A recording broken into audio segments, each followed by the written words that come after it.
Ó ṣẹlẹ̀ wọ́n ní ẹgbẹ́ òṣèlú APC lọ́ṣùn fẹ́ gbé ìgbésẹ̀ kan lórí Arẹgbẹṣọla làwọn ọmọ rẹ̀ bá ránṣẹ́ ìkìlọ̀. Àwọn ọmọ gómìnà tẹ́lẹ̀ rí nípínlẹ̀ Ọ̀ṣun ọ̀gbẹ́ni Rauf Arẹgbẹṣọla ti ránṣẹ́ ìkìlọ̀ sí ẹgbẹ́ òṣèlú APC nípínlẹ̀ náà lórí ìgbésẹ̀ kan tí wọ́n ń gbèrò báyìí láti gbé lórí mínísítà tẹ́lẹ̀ rí fún ọ̀rọ̀ abẹ́lé ọ̀hún gẹ́gẹ́ bí ọ̀kan lára àwọn tó jẹ́ olórí àwọn ọ̀dọ́ ní igun the Ọ̀ṣun Progressive Top Abọ́sẹ̀dé Olúwaṣeun ṣe wí. Àwọn kan tí ń dìtẹ̀ nínú ẹgbẹ́ náà láti sọ pé kí ọ̀gbẹ́ni Rauf Arẹgbẹṣọla lọ rọ́kúnlé.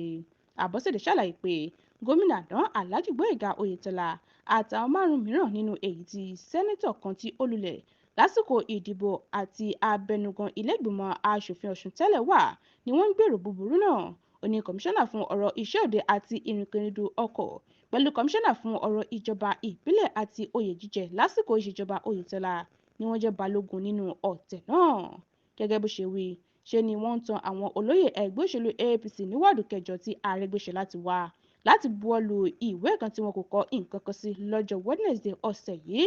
Bẹ́ẹ̀ ni àwọn ìránṣẹ́ Oyètọ́lá gbé owó ńlá lọ fún àwọn èèyàn náà.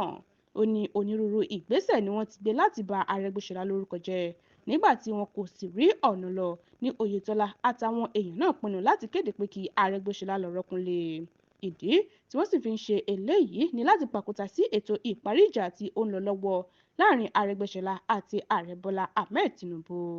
Àwọn èèyàn náà wá kìlọ̀ gidigidi pé ìgbésẹ̀ yòówù tí ẹnikẹ́ni bá gbé nínú ẹgbẹ́ òṣèlú APC láti sọ pé kí Arẹgbẹṣọla lọ rọ́kúnlé yóò lẹ́yìn àbáyọrísí rẹ̀ kò sì ní sunwọ̀n. Medinat Adésóyè ló ń jábọ̀ ròyìn fún Etí Ọba TV.